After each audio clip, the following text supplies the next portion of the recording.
जैसा कि पहले वीडियो में हम लोग जान चुके हैं कि श्यामला कांत जी भीड़ में खोए आदमी के लेखक लीलाधर शर्मा पर्वतीय जी हैं। वे अपने मित्र, उनका मित्र का नाम है बाबू श्यामला कांत जी। उनकी बड़ी बेटी का शादी होता है। लीलाधर शर्मा अपने दोस्त श्यामला कांत जी के यहाँ शादी में जाने की तैयारियां करते हैं। उनका घर, श्यामला कांत जी का घर हरिद्वार है। तो लीलाधर शर्मा रेलवे स्टेशन पर जाकर लंबी लाइन में खड़े होते हैं रिजर्वेशन के लिए।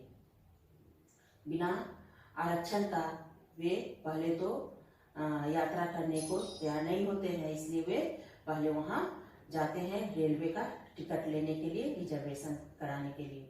लेकिन वहां की लंबी लाइन, इतनी लंबी लाइन देखकर वे जब उनका नंबर आता है रिजर्वेशन करने के लिए, तो उस समय तक पूरी गाड़ी का सीट फुल हो चुका होता है। पूरी किसी भी गाड़ी में जगह नहीं होती है जिसका उन्हें रिजर्वेशन मिले। अब उन्हें तो अपने दोस्त के बेटी की शादी में जाना है, इसलिए वे वहां जाना ही चाहते हैं। इसलिए किसी भी तरह वे बिना टिकट का, बिना रिजर्वेशन का ट्रेन पर चढ़ जाते हैं। रेल पर चढ़कर वे यात्रा करते हैं। इतनी भारी भीड़ कि वहां चींटी ससरने की भी जगह नहीं होती है।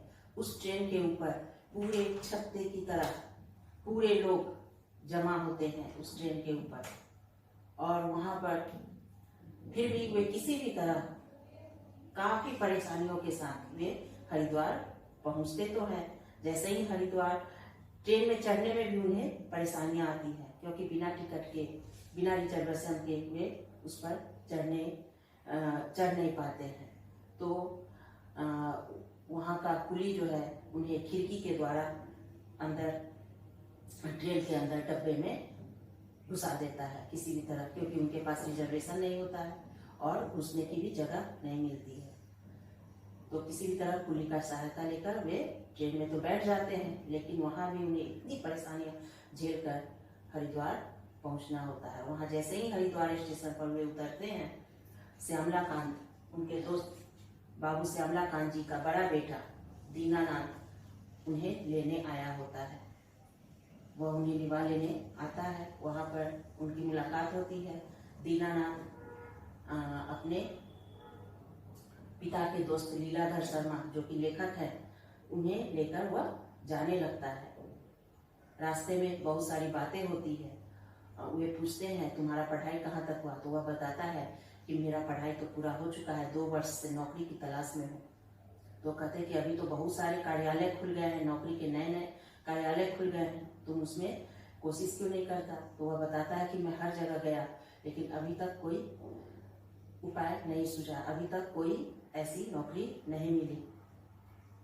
मैं हर जगह प्रयास कर रहा हूँ, जहाँ भी जाता हूँ वहाँ पर। अभी पिछले ही बार मैं वहाँ गया था, एक कार्यालय में गया था, लेकिन वहाँ पर जब मेरा नंबर आया तो उसने बताया कि अभी तो पूरी जगह भर चुकी है, तुम्हारा जो योग्यता है उसके अनुसार पूरी जगह भर चुकी है।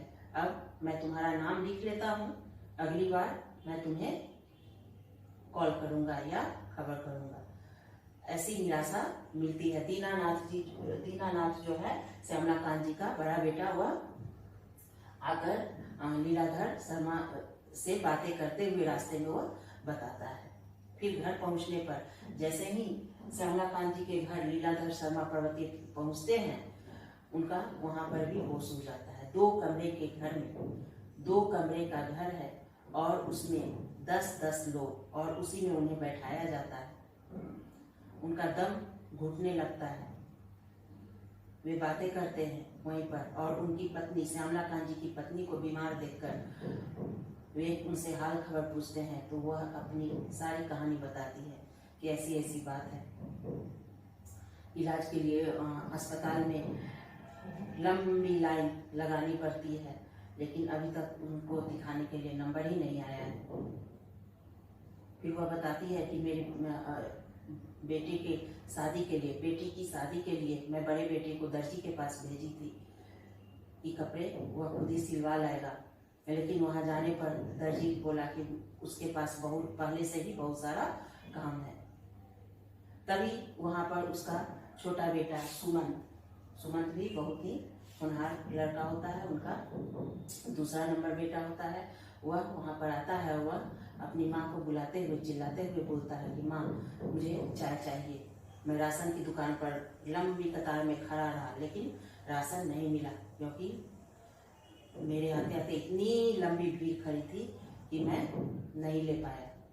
तो उसकी माँ उसे चाय बनाकर देती है। तो ये सभी स्थिति देखकर लीलाधर शर्मा परेशान होते हैं और इसी पर वे निष्कर्ष निकालते हुए सोचने पर मजबूर हो जाते हैं कि आखिर क्या होगा इस देश का, इस संसार का, कि जहाँ पर लोग इस तरह का भीड़ इकट्ठा करने लगेंगे। वे अपने दोस्त को ही देखकर बताने का प्रयास करते हैं कि उनके घर में 8 बच्चे और मामूली सा नौकरी, उस नौकरी के साथ 8 बच्चों का पालन पोषण, पढ़ाई लिखाई सब किस तरह से होगा। यहाँ तक कि बड़ा बेटा पढ़ाई करके अभी खत्म कर चुका है, लेकिन अभी तक उसे नौकरी तक नहीं मिली। वह हर जगह जाता है, लेकिन उसे निराशा नजर आता है, क्योंकि पहले से ही भीड़ इतनी इकट्ठा हो चुकी है। हर जगह इतनी लाइन, इतनी लंबी कतारें खड़ी है कि वह उसे निराशा ही मिलता है, उसके हाथ में निराशा ही आता है। अभी तक वह बेरोजगार ही है, उसे कोई रोजगार नहीं मिला। तो इसी तरह से लीलाधर शर्मा वो बताते हैं कि यदि इसी तरह से हुआ तो बड़े बड़े कार्यालय में उसी तरह से भीड़, बड़े बड़े स्कूलों में उसी तरह से भीड़ इकट्ठा जमा होगा और बच्चों का नामांकन नहीं हो पाएगा, बच्चों अच्छी शिक्षा नहीं मिल पाएगी। अच्छे अच्छे स्कूलों में नामांकन के लिए पहले से ही भीड़ लगी रहती है, इसलिए अच्छे स्कूल में आजकल के बच्चों को नामांकन मिलना मुश्किल हो रहा है। उसी तरह से अस्पताल में जाओ इलाज के लिए तो पहले से ही इतनी लंबी लाइन कतार खड़ी है। ये सब कारण छोटे से बस्ती में और छोटे से मकान में इतने ज़्यादा पॉपुलेशन खड़े करने का भी जो है उन्होंने उजागर किया है कि ये सब जो है ये ऐसी सोच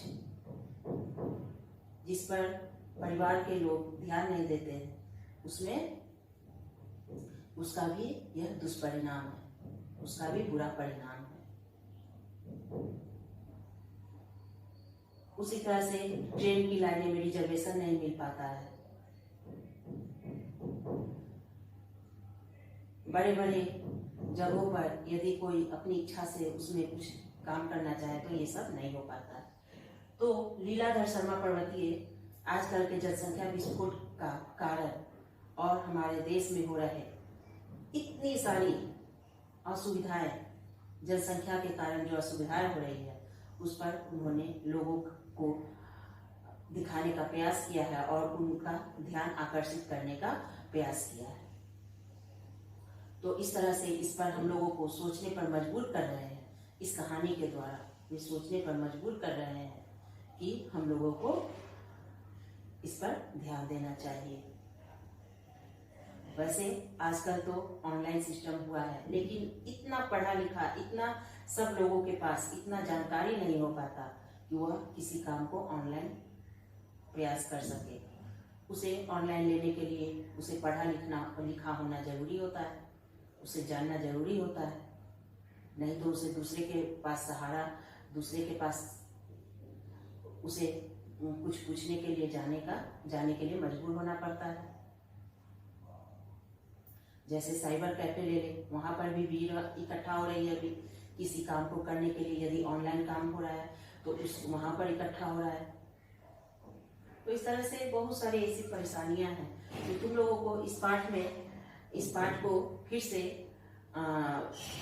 लाइन बाय लाइन पढ़ना है और समझना है। बहुत ही इंटरेस्टिंग स्टोरी है, बहुत ही व्यंग्यपूर्ण कहानी भी है। यह व्यंग ही किया गया है। बड़े परिवार जिसमें लोग अपने परिवार पर ध्यान नहीं दे पाते हैं, ये सब उन्होंने उजागर करने का प्रयास किया है। तो आज के लिए इतना ही। इसे लाइन बाय लाइन पढ़ने के लिए मैं बुक का पेज भेज दूंगी और उसे तुम लोगों को पढ़ना है।